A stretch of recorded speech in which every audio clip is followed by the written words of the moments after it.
Hello guys, I am Mohammad Dilshad. Today I am going to discuss about the cell cycle. तो आज हम जानेंगे cell cycle के बारे में। मेनली सेल साइकिल के दो फेज होते हैं, इंटरफेज और एम फेज। इंटरफेज पर्टिकुलरली तीन पार्ट में डिवाइडेड है, G1, S और G2। G0 की हम बाद में बात करेंगे, रेस्टिंग फेज होता है, ठीक है। और फेज चार पार्ट में डिवाइड है। वो कौन कौन से चार फेज है? प्रोफेज, मेटाफेज, एनाफेज और टीलोफेज, ठीक है। तो हम पहले इंटरफेस के बारे में बात करेंगे, क्योंकि इंटरफेस में ही क्या होता है, सेल का ग्रोथ होता है। तो सेल का ग्रोथ होता कैसे, कौन कौन से ऐसे चीजें जो ग्रोथ करने में उसको हेल्प कर रहा है, तो ये जानना हमारे लिए बहुत ज्यादा जरूरी है। तो हम पहले बात करेंगे जीवन फेज की। जीवन फेज में क्या होता है कि सेल को ग्रोथ करना होता है। तो सेल को ग्रोथ करने के लिए चाहिए प्रोटीन, क्योंकि बिना प्रोटीन के तो कुछ काम होता नहीं है। तो एक्चुअली में यहाँ पे ना प्रोटीन होता है साइक्लिन, साइक्लिन प्रोटीन। ये साइक्लिन प्रोटीन क्या करता है यहाँ पे, अब साइक्लिन प्रोटीन सिर्फ जीवन में नहीं होता है, एस में भी होता है, G2 में भी, एम में भी होता है। तो यहाँ पे जो साइक्लिन उसको कह देंगे जीवन साइक्लिन, यहाँ पे जो साइक्लिन उसको कह देंगे एस साइक्लिन, और G2 में जो साइक्लिन होगा उसको कह देंगे G2 साइक्लिन, और एम फेज में जो साइक्लिन होगा उसको हम कह देंगे एम साइक्लिन।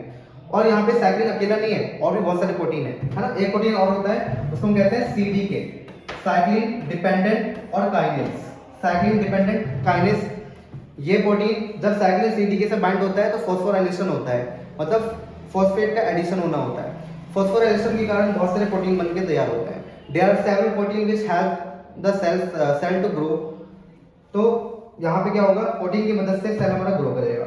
यहाँ पे क्या होता है ना, चेक पॉइंट होता है। तो यहाँ पे जो चेक पॉइंट होता है वो चेक करेगा कि हमारे सेल का पर्टिकुलर ग्रो हुआ है या नहीं हुआ है, हमारा सेल उस लायक है कि नहीं कि वो आगे की फेज के लिए प्रोसीड हो जाए। अगर उस लायक है तो उसको एस फेज में जाने देगा, अगर नहीं है तो फिर उसको क्या कर देगा, एग्जिट, G0। अब G0 के बारे में बाद में बताऊंगा, अभी तो आप एग्जिट करवा दो, है ना। G0 को भी मैं पढ़ाऊंगा। अब सेल हमारा आ चुका है एस फेज में। एस फेज में होना होता है ओनली DNA का डुप्लीकेशन या फिर रेप्लिकेशन, जिसको आप लोग कहते हैं कॉपी होनी होती है। क्रोमोसोम का कॉपी नहीं होगा। क्रोमोसोम अगर 2n है, डिप्लॉयड है अगर हमारा सेल, तो डिप्लॉयड ही रहेगा, 2n से 2n। तो हमारा क्या हो रहा है, 2n से 2n, क्रोमोसोम नंबर सेम हो रहा है, बट जो हमारा DNA है ना, वो डुप्लीकेट हो जाएगा। अगर वो 2C है तो वो 4C हो जाएगा। तो 2C से क्या हो जाएगा, 4C, है ना। तो हमारा DNA क्या हो जाएगा, डुप्लीकेट हो जाएगा। अब DNA डुप्लीकेट तो हो गया है, अब यहाँ पे भी होता है check point, DNA damage check point कहते हैं उसको, ठीक है। वो चेक पॉइंट ये देखेगा कि जो DNA डुप्लीकेट हुआ है ना, वो सही मैनर में हुआ है या नहीं हुआ है। इसका मतलब जो DNA के जो स्टैंड बन गए हैं, DNA के जो स्टैंड बन गए वो स्टैंड सही है कि नहीं है। कभी क्या होता है कि एक स्टैंड टूटा हुआ होता है, कभी दोनों के दोनों स्टैंड टूटे हुए होते हैं।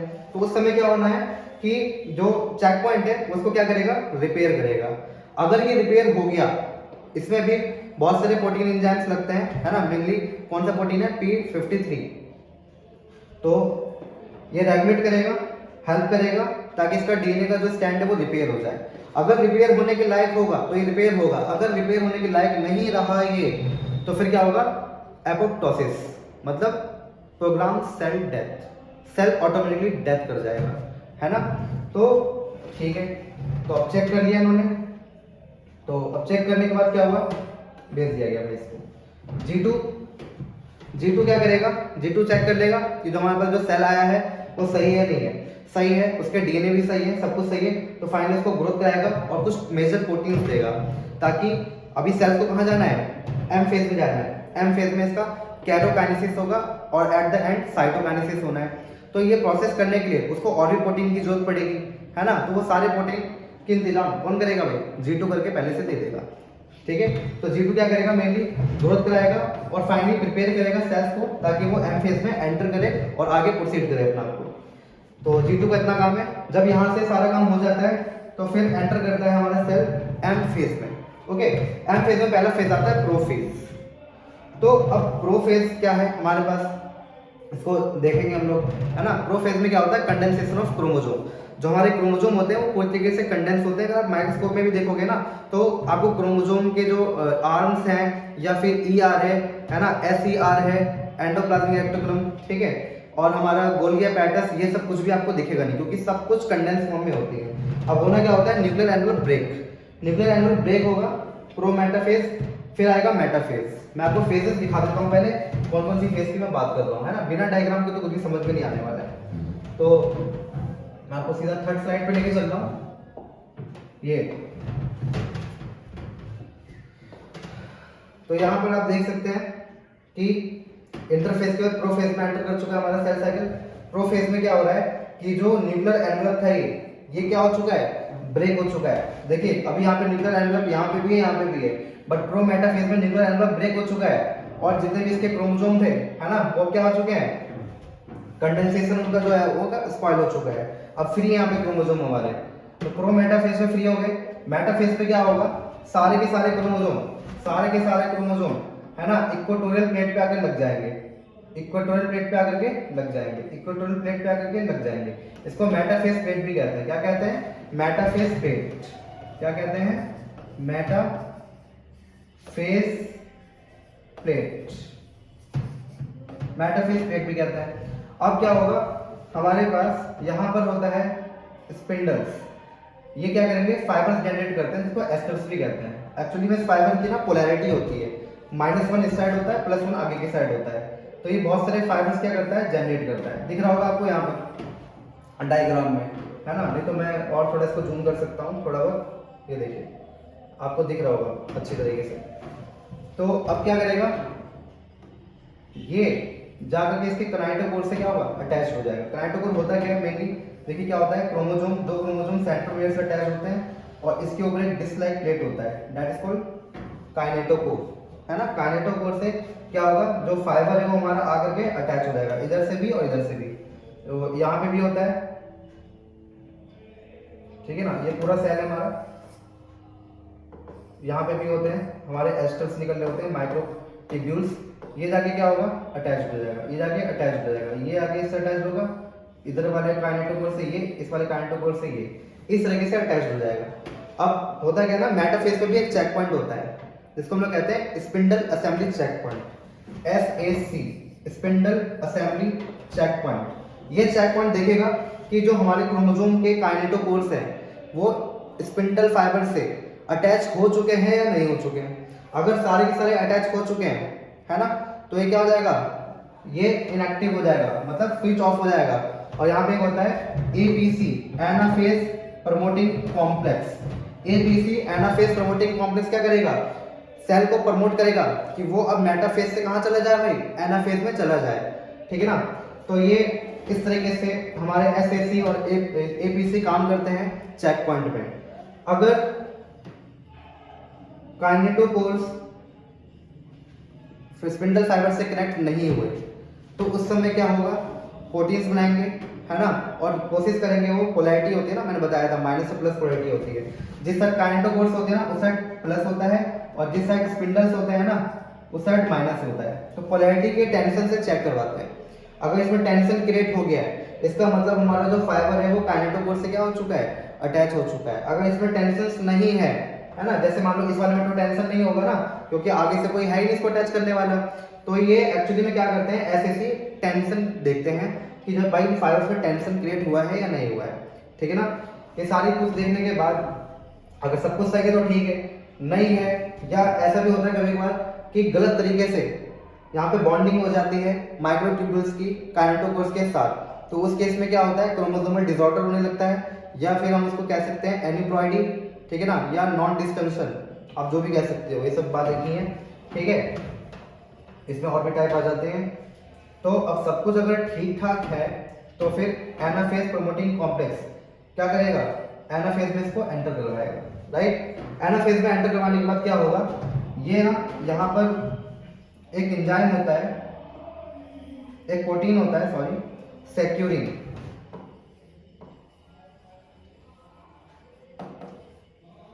सेक्यूरिन क्या करता है, दो क्रोमोसोम के आर्म को, है ना, अटैच करवाता है।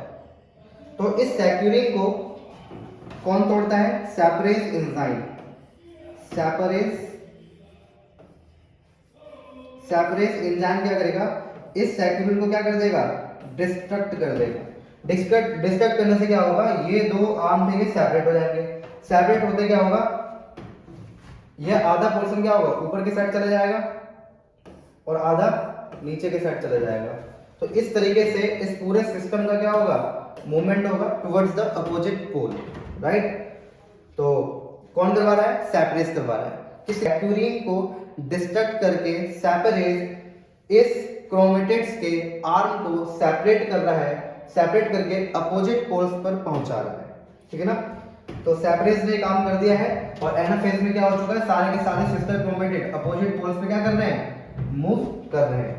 मूव करने के बाद जब ये अच्छी तरीके से मूव कर जाते हैं तो फिर आता है टीलोफेज, जिसमें क्या होना होता है, सारे सिस्टर क्रोमेटिड जितने भी थे आपके पास, उन सब के ऊपर क्या होगा, न्यूक्लियर एनवेलप आएगा, गोल्गी अपैरेटस वापस से रिफॉर्म, है ना, एंडोप्लाज्मिक रेटिकुलम वापस से रिफॉर्म, है ना, वापस से फिर क्या होगा, कंडेंसेशन ऑफ क्रोमोसोम हो जाएगा।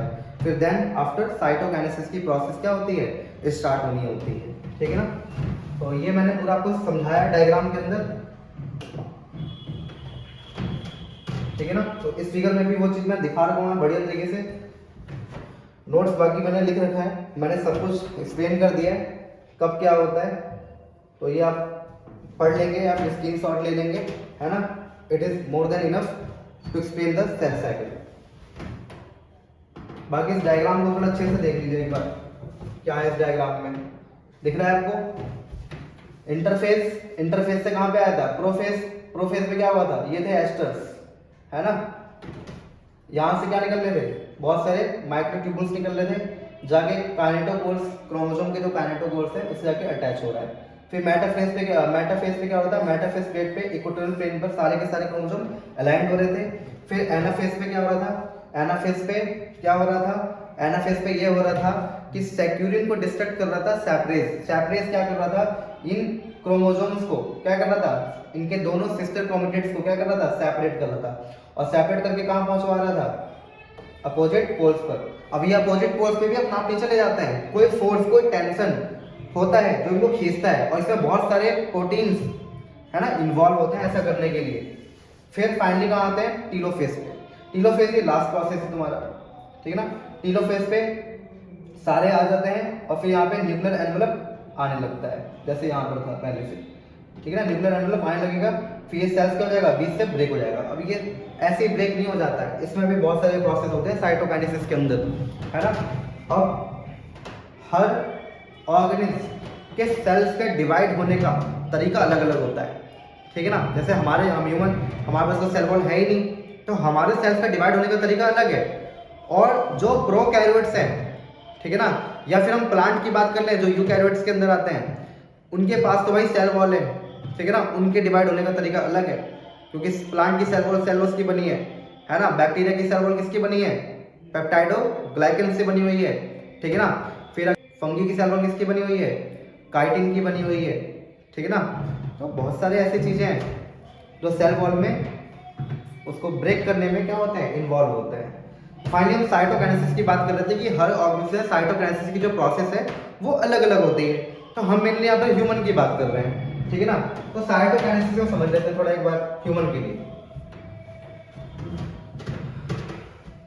तो देखिए यहाँ पर क्या हो चुका है, न्यूक्लियर एनवेलप आ चुके हैं, यहाँ पे ना एक फुरो बन गया है, और इसको बनने के लिए कौन मजबूर कर रहा है, एक कॉन्ट्रैक्टाइल रिंग होता है हमारे पास, ठीक है ना, वो भी रिंग प्रोटीन्स का ही बना होता है। वो प्रोटीन क्या कर रहा होता है, उसको कॉन्ट्रैक्ट करवा रहा होता है, कॉन्ट्रैक्ट करवाने के कारण, ठीक है ना, ये थोड़ा और इलोंगेट हो जाते हैं, और फिर धीरे धीरे धीरे धीरे ये सेपरेट हो जाते हैं। तो दो डॉटर सेल्स एक सेल से फाइनली हमारा निकल चुका है। ये था प्रोसेस ऑफ साइटोकाइनेसिस। तो साइटोकाइनेसिस में मेनली कौन हेल्प कर रहा है, कॉन्ट्रैक्टाइल रिंग, जो क्लीवेज में हेल्प कर रहा है ना। तो ये हो गया साइटोकाइनेसिस, ठीक है ना।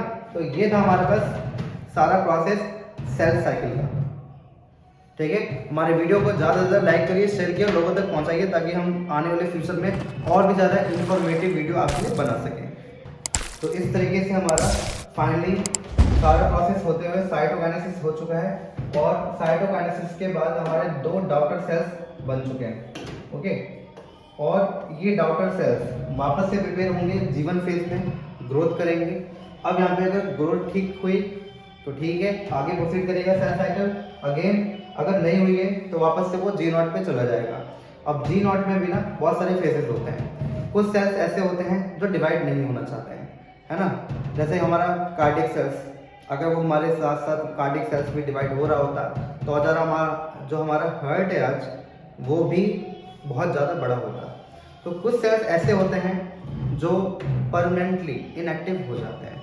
हाँ, मैं कह सकता हूँ ये बात कि मेटाबॉलिकली एक्टिव तो होते हैं हमारे सेल, मेटाबॉलिकली एक्टिव तो होते हैं हमारे सेल्स, बट वो डिवाइड जब भी करते हैं जब हमारे बॉडी को उसके डिवीजन की रिक्वायरमेंट होती है। तो हमारे हार्ट सेल्स है ना जी नॉट फेज में। इसके अलावा कुछ ऐसे भी सेल्स हैं है ना, जैसे कि हम मान लो हमारे कुछ इंजरी हो गया और हमारे कुछ सेल्स डेड कर गए, तो उसको रिपेयर करने के लिए जो सेल्स जी नॉट स्टेज पर थे वो वापस से कहाँ एंटर करेंगे, जीवन में एंटर करेंगे, और ये सेल साइकिल को करते करते करते करते हमारी इंजरी को पूरी तरीके से क्या कर देंगे, ट्रीट या क्योर कर देंगे, राइट। तो इस तरीके से हमारे जी नॉट पे रेस्टिंग फेज में हमारे सेल साइकिल आ जाते हैं जिनको डिवाइड नहीं होना होता है या फिर वो टेम्पररीली इनएक्टिव स्टेट में आना चाहते हैं, ठीक है। तो ये था हमारा जी नॉट स्टेज जो मैंने बताया था, मैं बाद में बताऊंगा। फाइनली ये भी कंप्लीट हो गया। तो G1 S G2 G not complete, prophase, metaphase, anaphase, telophase complete हो गया है। और इसके अलावा मैंने क्या बताया, चेक पॉइंट्स के बारे में। कौन कौन से चेक पॉइंट बताया मैंने, एक तो G1 पे बताया मैंने जो ग्रोथ को चेक करता है, एक डीएनए डैमेज चेक पॉइंट, ठीक है ना। और इसके बाद एक कौन सा बताया मैंने, SAC spindle assembly check point. और कौन कौन से प्रोटीन के बारे में बताया मैंने, साइक्लिन प्रोटीन और CD के। मैंने 2 प्रोटीन बताए, बट अगर आप बहुत ही डीपली पढ़ोगे ना, they are lots of protein which involve in the cell cycle, है ना। तो ये बहुत ज़्यादा हो जाएगा, ठीक है। तो अभी सेल साइकिल के लिए इतना काफ़ी है। तो आप लोग को, तो मैं उम्मीद करता हूँ आप लोग को मेरी वीडियो पसंद आई होगी। Please share, like and subscribe my channel and try to promote this. मैं आप लोग के लिए मेहनत कर रहा हूँ, ठीक है। आप लोग मेरे लिए इतना कर सकते हैं कि इसको सब्सक्राइब करके आगे लोगों तक फॉरवर्ड कर सकते हैं, ठीक है। Thank you.